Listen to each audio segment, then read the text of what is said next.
Lektion 1 Szenische Pracht. Hallo, Anna. Ich habe mich gefragt, ob Sie daran interessiert wären, mich dieses Wochenende auf einem kleinen Tagesausflug zu begleiten. Oh, das hört sich wunderbar an schon. Was hatten Sie im Sinne? Nun, ich dachte, wir könnten dieses wunderschöne Naturschutzgebiet etwas außerhalb der Stadt erkunden. Das mit den tollen Wanderwegen und Wasserfällen. Auf jeden Fall. Ich würde gerne hingehen. Fantastisch, ich hatte gehofft, dass du dazu bereit wärst. Die Landschaft dort ist wirklich atemberaubend. Ich kann es mir nur vorstellen. Ich habe so wundervolle Dinge über die natürliche Schönheit dieser Gegend gehört. Es ist wirklich etwas ganz Besonderes. Hatten Sie schon einmal die Gelegenheit, uns zu besuchen? Leider nein. Es wäre mein erstes Mal, aber ich freue mich so sehr, es zu erleben.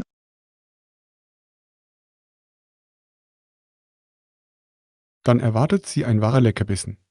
Die Wanderungen sind relativ einfach, aber die Belohnung ist einfach umwerfend. Ich kann es kaum erwarten. Wie lange dauert es normalerweise, einen der Hauptwege dort zu absolvieren? Nach dem, was ich gelesen habe, ist die beliebteste Route eine etwa dreistündige Hin- und Rückfahrt. Aber wir können uns die Zeit nehmen und wirklich alles aufsaugen. Perfekt. Das klingt nach dem idealen Tempo, um die Umgebung wirklich zu genießen. Absolut. Sollen wir dann am Samstag gegen 10 Uhr losfahren? Das klappt beinahe super. Wo würden Sie sich gerne treffen, bevor wir losfahren? Wie wäre es, wenn wir uns einfach am Ausgangspunkt treffen? So können wir gleich mit der Wanderung beginnen. Klingt nach einem Plan. Ich werde sicherstellen, dass ich ein schönes Picknick-Mittagessen einpacke, das ich unterwegs genießen kann.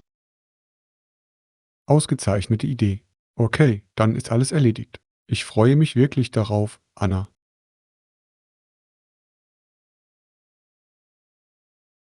Ich auch, Dawn. Es wird ein wundervolles Abenteuer. Wir sehen uns am Samstag.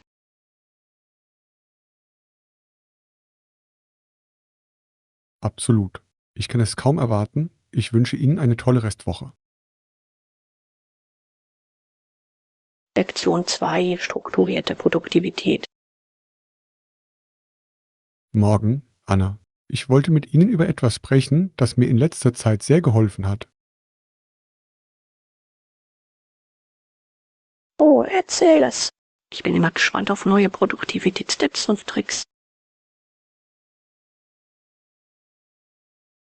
Nun, ich habe mich bemüht, einen konsistenteren Zeitplan zu haben, und das hat einen großen Unterschied gemacht. Oh, das ist eine tolle Idee. Ich kann sehen, wie die Aufrechterhaltung einer regelmäßigen Routine die Konzentration und Effizienz wirklich steigern kann. Genau. Ich finde, wenn ich einen konsistenten Zeitplan habe, bleibe ich organisiert und auf dem Laufenden. Ich stimme zu. Es ist so wichtig, diese Struktur zu haben. Es hilft uns, diszipliniert zu bleiben und das Beste aus unserer Zeit zu machen. Definitiv. Und es muss nicht starr sein. Es ist sehr hilfreich, nur bestimmte Zeitblöcke für bestimmte Aufgaben aufzuwenden. Absolut. Diese Flexibilität innerhalb der Struktur ist der Schlüssel. Das beugt uns vor und sorgt gleichzeitig dafür, dass wir Verantwortung übernehmen. Genau. Und es hat mir ermöglicht, bewusster darüber zu entscheiden, wie ich meine Tage verbringe. Das ist fantastisch, Dawn. Diese Klarheit und dieser Sinn in ihrer Routine zu haben, muss so lohnend sein. Das ist es wirklich. Ich habe das Gefühl, dass ich so viel mehr schaffe, aber ohne Stress. Das ist wunderbar zu hören. Die Vereinbarkeit von Beruf und Privatleben ist von entscheidender Bedeutung und ein einheitlicher Zeitplan kann einen großen Unterschied machen. Absolut. Okay, ich sollte wahrscheinlich loslegen, aber ich wollte nur diesen Tipp mit Ihnen teilen. Ich bin so froh, dass du das getan hast, John. Es ist eine großartige Erinnerung für mich, meinen eigenen Zeitplan zu bewerten und zu sehen, wo ich mehr Struktur einführen kann. Probieren Sie es auf jeden Fall aus. Ich denke, Sie werden überrascht sein, wie viel konzentrierter und produktiver Sie sein können. Das werde ich auf jeden Fall im Hinterkopf behalten. Danke für das aufschlussreiche Gespräch, John. Genießen Sie den Rest Ihres Tages. Du auch, Anna. Sprechen Sie bald mit Ihnen. Lektion 3: Achtsame Momente. Hallo Anna, mir ist aufgefallen, dass du dich in letzter Zeit sehr für Meditation und Achtsamkeit interessierst. Ich war neugierig, mehr darüber zu erfahren. Oh, absolut. Ich habe festgestellt, dass es sich positiv auf mein allgemeines Wohlbefinden auswirkt. Das ist toll zu hören. Was hat Ihr Interesse daran geweckt, diese Praktiken zu erforschen?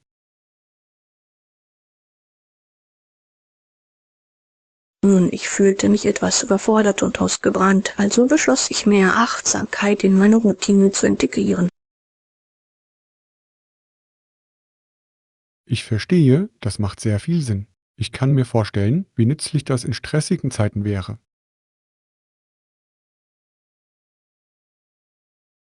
Definitiv. Es hat mir wirklich geholfen, mehr Ruhe und Klarheit zu finden, selbst im Chaos des Alltags. Das ist wunderbar. Wie sieht Ihre Achtsamkeitspraxis normalerweise aus? Haben Sie eine bestimmte Routine?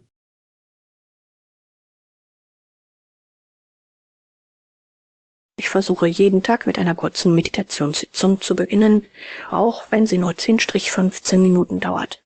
Ich finde, es gibt einen schönen Ton für den Tag vor. Das ist eine tolle Angewohnheit. Diese konstante Zeit zu haben, muss wirklich erdent sein. So gut.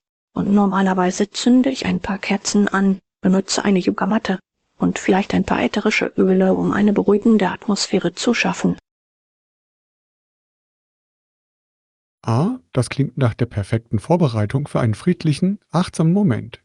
Ich sollte versuchen, einige dieser Elemente zu integrieren. Ich kann es nur wärmstens empfehlen. Die kleinen sensorischen Details können einen großen Unterschied in Ihrer Achtsamkeitspraxis machen. Wunderbar, das muss ich mal ausprobieren. Wie oft versuchen Sie, diese meditativen Sitzungen über die Woche verteilt einzuhalten? Ich strebe eine tägliche Praxis an, erlaube mir aber auch Flexibilität. Schon ein paar Minuten hier und da können eine große Wirkung haben. Das ist ein wirklich gesunder Ansatz. Beständigkeit ist der Schlüssel, aber es ist auch wichtig, sanft mit sich selbst umzugehen. Genau. Das Ziel besteht darin, es zu einer nachhaltigen Gewohnheit zu machen und nicht zu etwas, das zusätzlichen Stress verursacht. Ich liebe diese Perspektive. Okay, vielen Dank, dass du deine Achtsamkeitstipps geteilt hast, Anna. Ich bin inspiriert, es auszuprobieren. Ich bin so froh, dass ich einige hilfreiche Einblicke geben konnte, John. Lassen Sie mich wissen, wenn Sie zu Beginn weitere Fragen haben. Werde ich machen. Nochmals vielen Dank. Genießen Sie den Rest Ihres Tages und viel Spaß beim Meditieren. Lektion 4: Einführung neuer Initiativen. Guten Morgen allerseits. Heute möchte ich ein neues Projekt vorstellen, das wir im Unternehmen starten werden. Oh, das ist aufregend, John. Was für eine neue Initiative planen Sie?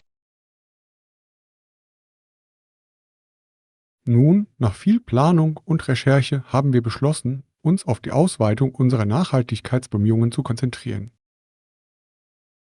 Das sind wunderbare Neuigkeiten. Ich bin wirklich froh zu hören. dass das Unternehmen den Umweltschutz zu einer Priorität macht. Absolut. Wir glauben, dass es für Unternehmen wie unseres von entscheidender Bedeutung ist, eine aktivere Rolle bei umweltfreundlichen Praktiken zu übernehmen. Ich stimme voll und ganz zu. Welche konkreten nachhaltigen Initiativen werden Sie umsetzen? Tolle Frage. Zunächst werden wir unseren Betrieb auf erneuerbare Energiequellen umstellen.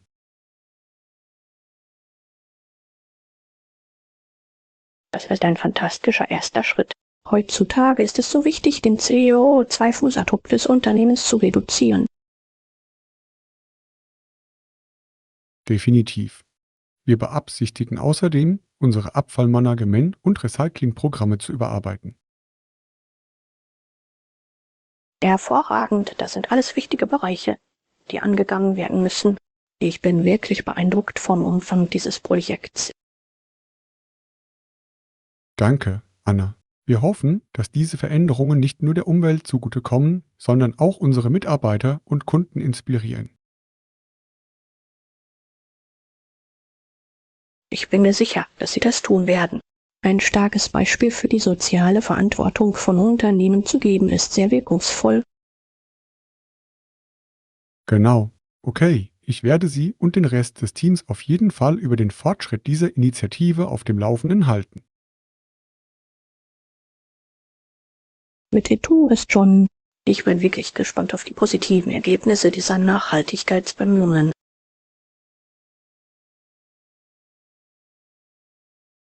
Wunderbar, ich schätze Ihre Begeisterung.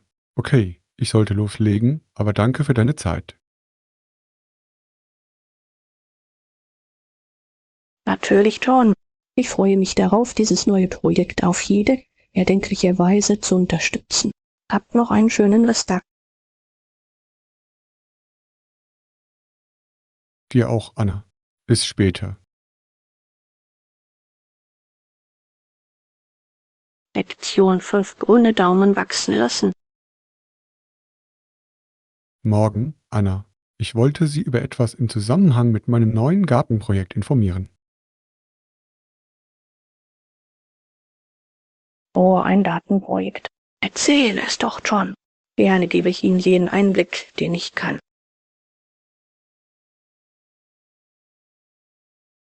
Nun, ich habe viel recherchiert und geplant, aber ich bin immer noch etwas unsicher, was die Bodensituation angeht. Ah, ich verstehe. Die Qualität und Zusammensetzung des Bodens ist für einen blühenden Garten von entscheidender Bedeutung. Was haben Sie bisher entdeckt? Nach dem, was ich gelesen habe, scheint eine gute, gut durchlässige Blumennette die richtige Wahl zu sein. Auf jeden Fall, das ist eine tolle Grundlage. Und wahrscheinlich möchten Sie es auch mit einem ausgewogenen Flüssigdünger ergänzen.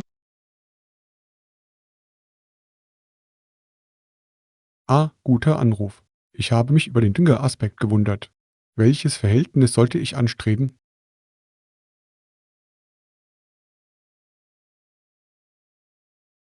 Ich würde so etwas wie eine 10-10-10 oder 20-20-20 Formulierung empfehlen. Dieses ausgewogene NPK-Verhältnis gibt Ihren Pflanzen einen schönen Nährstoffschub. Ausgezeichnet, das ist wirklich hilfreich zu wissen. Ich möchte sicherstellen, dass mein neuer Garten ein Erfolg wird. Definitiv. Die Bereitstellung der richtigen Bodenbedingungen und Nährstoffe ist von entscheidender Bedeutung, insbesondere zu Beginn. Großartig, ich weiß es zu schätzen, dass Sie sich die Zeit genommen haben, mir diese Gartentipps zu geben, Anna. Es ist alles so neu für mich. Natürlich, John. Ich teile gerne, was ich gelernt habe. Gartenarbeit kann ein so lohnendes Hobby sein.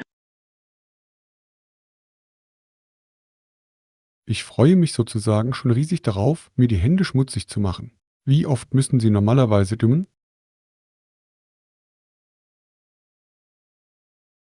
Ich würde empfehlen, den Flüssigdünger während der Vegetationsperiode alle 2-3 Wochen auszubringen. Befolgen Sie unbedingt die Anweisungen auf der Verpackung. Wunderbar, gut zu wissen. Okay, ich sollte dich gehen lassen, aber nochmals vielen Dank für die Gartentipps. Jederzeit schon.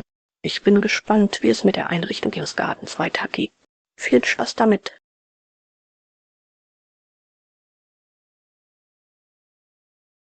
Das werde ich auf jeden Fall tun. Bis später, Anna. Lektion 6 Beethovens Widerstandsfähigkeit. Hallo Anna, wussten Sie, dass Beethoven, auch als er begann, sein Gehör zu verlieren, weiterhin hervorragende Musik komponierte? Wirklich. Ich hatte keine Ahnung, dass er trotz seines Hörverlusts weiterhin so schöne Werke schaffen konnte. Absolut. Es ist wirklich bemerkenswert, wie er diese große Herausforderung durchgehalten und gemeistert hat. Das ist so inspirierend. Ich kann mir nicht einmal vorstellen, wie schwierig es für ihn gewesen sein muss, und dennoch weigerte er sich davon aufhalten zu lassen. Genau. Auch als sein Gehör nachließ, blieb er seinem Handwerk und seiner künstlerischen Mission treu.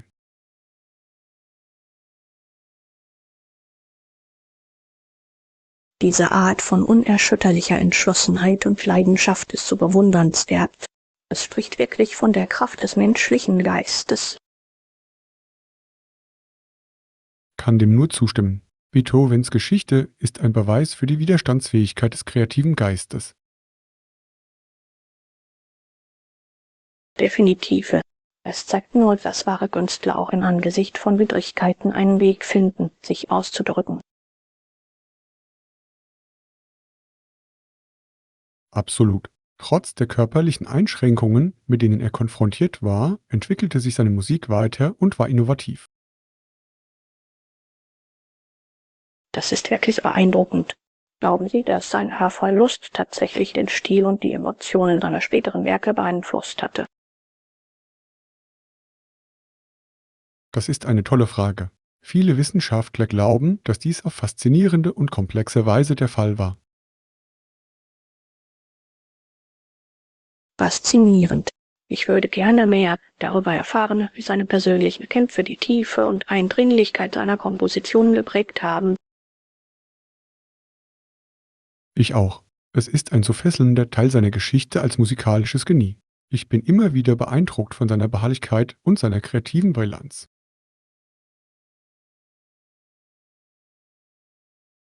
Ich auch. Beethovens Vermächtnis ist ein wirklich inspirierendes Beispiel für den unbezwingbaren menschlichen Geist. Absolut. Okay, ich sollte wahrscheinlich loslegen, aber danke für dieses zum Nachdenken anregende Gespräch, Anna. Natürlich schon. Es hat mir wirklich Spaß gemacht, über Beethovens bemerkenswerte Reise zu sprechen. Es ist so inspirierend. Kann dem nur zustimmen. Habt noch einen schönen Resttag. Lektion 7 Bronzeige Spielereien. Hi Anna, freust du dich dieses Jahr auf Halloween?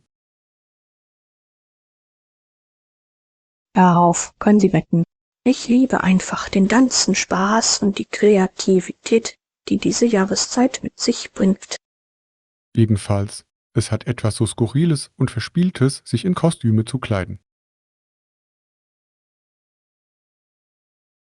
Definitiv. Es ist eine großartige Gelegenheit für Kinder und Erwachsene, ihr inneres Kind zu entfesseln.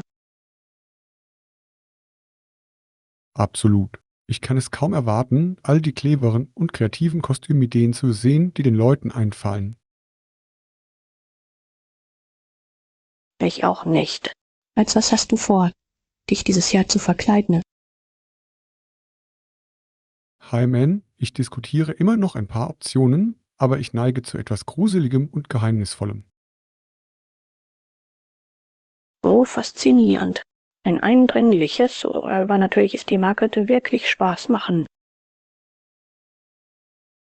Ja, ich denke, es wäre eine schöne Abwechslung zu den eher unbeschwerten Kostümen.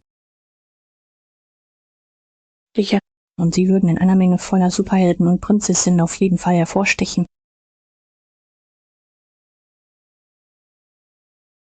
Ha, stimmt. Was ist mit dir? Hast du dich schon für dein Kostüm entschieden?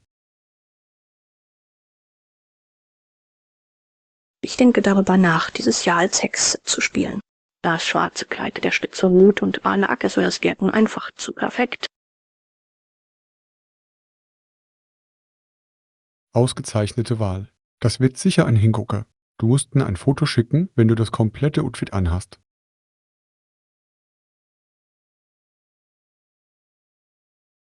So gut. Ich kann es kaum erwarten, mich in die Rolle hinein zu versetzen. Es wird ein Riesenspaß werden.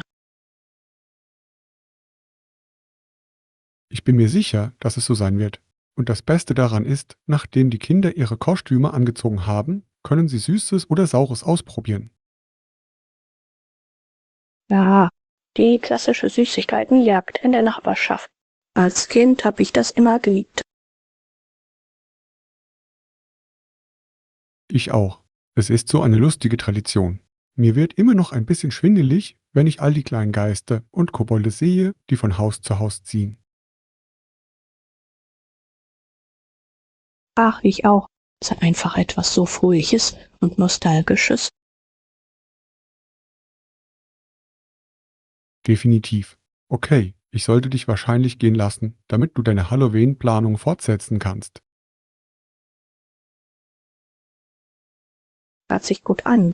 Ich zähle schon die Tage herunter. Hab noch einen gruseligen Rest des Tages, John.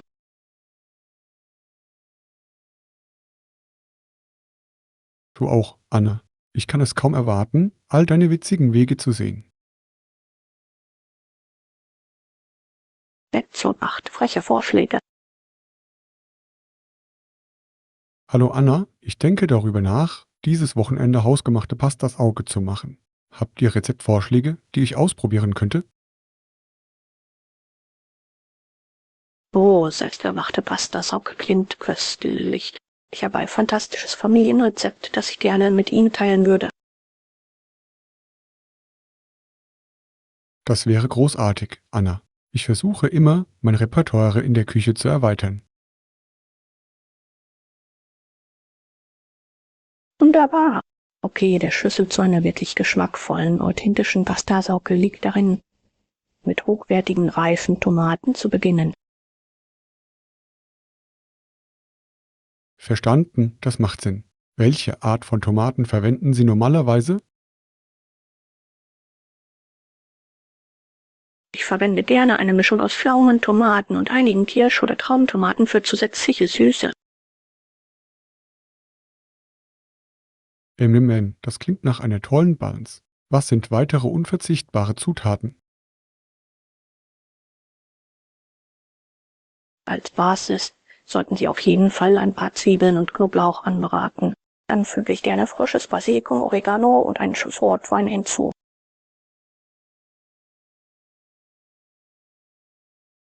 Oh, die Zugabe von Rotwein klingt, als würde sie den Geschmack wirklich vertiefen. Ich mache mir Notizen. Absolut. Und vergessen Sie nicht, es eine Weile köcheln zu lassen, damit alle Aromen wirklich miteinander verschmelzen. Gut zu wissen. Gibt es noch etwas, das ich bei der Zubereitung der Soße beachten sollte? Vielleicht überlegen Sie, die Tomaten zuerst zu rösten, um ihre natürliche Süße zu intensivieren. Und achten Sie darauf, abzuschmecken und die Gewürze nach Bedarf anzupassen. Tolle Tipps. Vielen Dank, Anna. Ich fühle mich inspiriert, in die Küche zu gehen und zu experimentieren. Ich bin so froh, dass ich dir eine nützliche Anleitung geben konnte, John. Lass mich wissen, wie deine Soße geworden ist. Wird tun. Ich bin mir sicher, dass es mit Ihren Empfehlungen absolut köstlich sein wird. Ich freue mich, dass Sie Ihr Fachwissen teilen.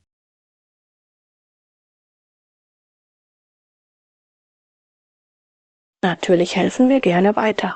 Viel Spaß beim Kochen und guten Appetit. Nochmals vielen Dank, Anna. Bis später. Lektion 9. Inselbewohner Südpazifiks.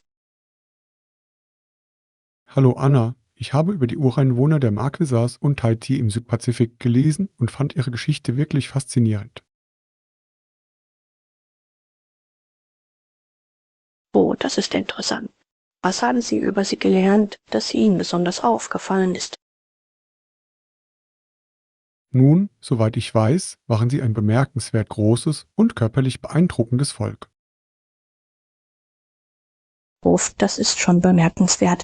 Ich kann mir nur vorstellen, wie beeindruckend ihre Statur gewesen sein muss, besonders in dieser Zeit. Definitiv. Den Berichten zufolge waren sie durchschnittlich weit über 1,80 Meter groß. Unglaublich. Ich frage mich, welche Faktoren zu ihrer außergewöhnlichen Größe und körperlichen Leistungsfähigkeit beigetragen haben. Es scheint, dass es sich wahrscheinlich um eine Kombination aus ihrer einheimischen Ernährung, ihrem aktiven Lebensstil und vielleicht sogar einigen genetischen Faktoren handelte. Das macht Sinn. Das Leben in einer solch tropischen, ressourcenreichen Umgebung verschaffte ihnen wahrscheinlich einen echten physischen Vorteil. Genau. Und sie galten auch als hervorragende Navigatoren und Seefahrer, die die riesigen Gewässer des Südpazifiks durchquerten. Das ist so beeindruckend. Das muss an Können und Wissen, das für diese Art von Reisen auf dem offenen Meer erforderlich ist wirklich bemerkenswert. Absolut. Sie waren wirklich ein bemerkenswertes Volk mit einem reichen kulturellen Erbe, das mich fasziniert. Ich kann verstehen, warum ihre Geschichte ihr Interesse wecken würde. Solch eine einzigartige Mischung aus körperlicher Leistungsfähigkeit und maritimem Fachwissen. Definitiv. Ich bin wirklich gespannt darauf, mehr über ihre Traditionen, Kunst und sozialen Strukturen zu erfahren. Es wäre faszinierend, näher darauf einzugehen. Die indigenen Kulturen dieser Region haben eine so faszinierende Geschichte. In der Tat. Okay, ich sollte dich wahrscheinlich gehen lassen, aber danke, dass du mit mir darüber geplaudert hast, Anna. Natürlich, John. Es macht mir immer Spaß, mit Ihnen neue Kulturen und historische Perspektiven kennenzulernen. Ebenfalls. Bis später. Lektion 10. Begegnung mit einem Ziel. Morgen, Anna. Was für ein herrlicher Tag für ein Picknick, finden Sie nicht? Auf jeden Fall, John. Ich bin so aufgeregt. Aber wissen Sie, wir machen heute nicht nur ein normales Picknick, oder?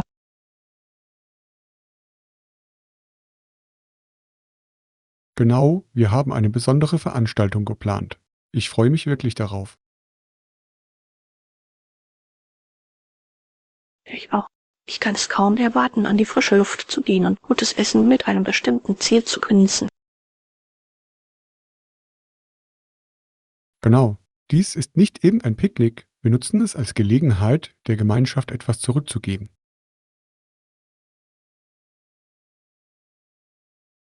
Definitiv. Ich finde es toll, dass wir daraus eine Wohltätigkeitsveranstaltung machen. Was hatten Sie im Sinne?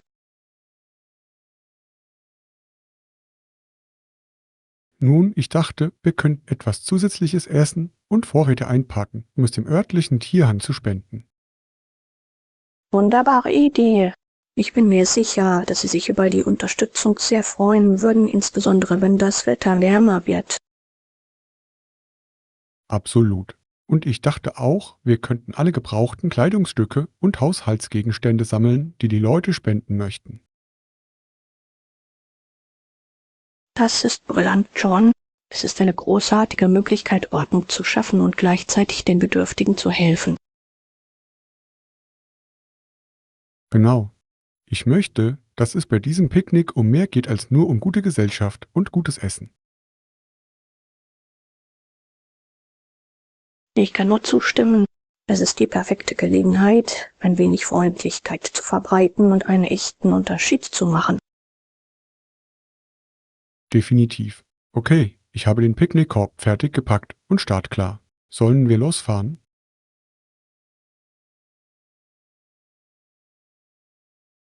Ja, lass es uns tun. Ich bin so gespannt, wie viel wir sammeln können, um die lokale Gemeinschaft zu unterstützen. Ich auch. Das wird ein wunderbar bedeutungsvoller Tag. Auf zum Picknick.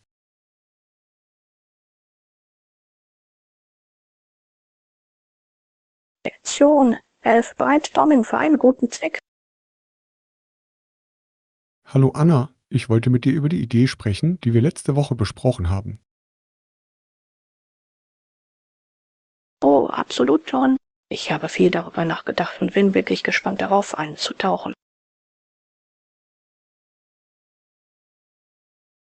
Wunderbar. Ich freue mich, dass du noch an Bord bist.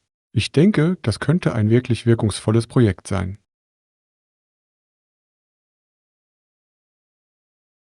Definitiv. Was hatten Sie im Hinblick auf die nächsten Schritte im Sinne? Ich kann es kaum erwarten, den Ball ins Rollen zu bringen.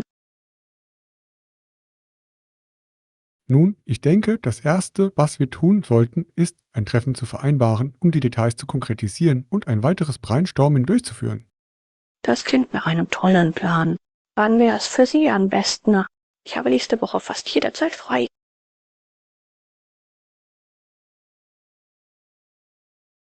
Mal sehen. Wie wäre es mit Dienstagnachmittag? Funktioniert 2 Uhr für Sie?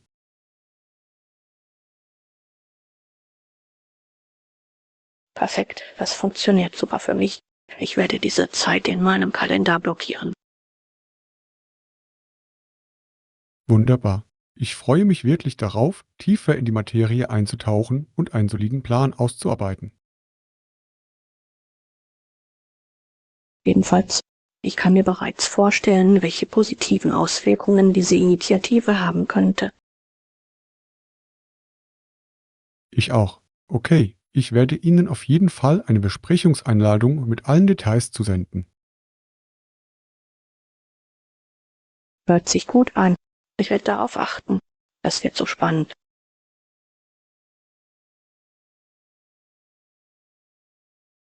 Absolut. Okay, ich lasse dich jetzt gehen, aber wir sehen uns am Dienstag. Perfekt. Ich kann es kaum erwarten. Bis später, John. Du auch, Anna. Habt noch einen schönen Resttag. Lektion 12: Die Familie erweitern. Hallo Anna, ich habe diesen inspirierenden Artikel darüber gelesen, wie diese gemeinnützige Organisation ständig danach strebt, ihre Familie zu vergrößern. Buff, das ist wirklich faszinierend. Ich liebe die Idee, bewusst voranzuarbeiten, eine Gemeinschaft auf diese Weise zu vergrößern und zu stärken. Absolut. Sie scheinen einen sehr ganzheitlichen, unterstützenden Ansatz zu verfolgen. Sie bieten nicht nur Dienstleistungen an, sondern fördern Menschen wirklich. Es ist so bewundernswert. Es muss einen großen Unterschied im Leben derer bewirken, die sie erreichen und mit denen sie in Kontakt treten können. Definitiv. In dem Artikel wurde hervorgehoben, wie sie sich auf den Aufbau sinnvoller Beziehungen und die Förderung eines Zugehörigkeitsgefühls konzentrieren. Das ist ein so wichtiger Aspekt, der oft übersehen wird. Die Schaffung dieser Innengemeinschaft kann wirklich transformativ sein. Kann dem nur zustimmen. Es geht über die reine Befriedigung grundlegender Bedürfnisse hinaus. Es geht darum, den ganzen Menschen zu fördern. Genau. Und ich kann mir vorstellen, dass dadurch ein wunderbarer Kreislauf der Unterstützung und Stärkung innerhalb der Organisation entsteht. Definitiv. Es hört sich so an, als hätten sie im Kern eine sehr bewusste, werteorientierte Mission. Das ist so inspirierend. Ich würde gerne mehr über Ihre spezifischen Programme und Initiativen erfahren. Ich auch. Ich bin wirklich gespannt darauf, genauer zu erfahren, wie Sie diese Arbeit auf praktischer Ebene angehen. Absolut. Das ist die Art von Ansatz, die meiner Meinung nach repliziert werden könnte und in Gemeinden überall auf der Welt große Auswirkungen haben könnte. Vereinbart.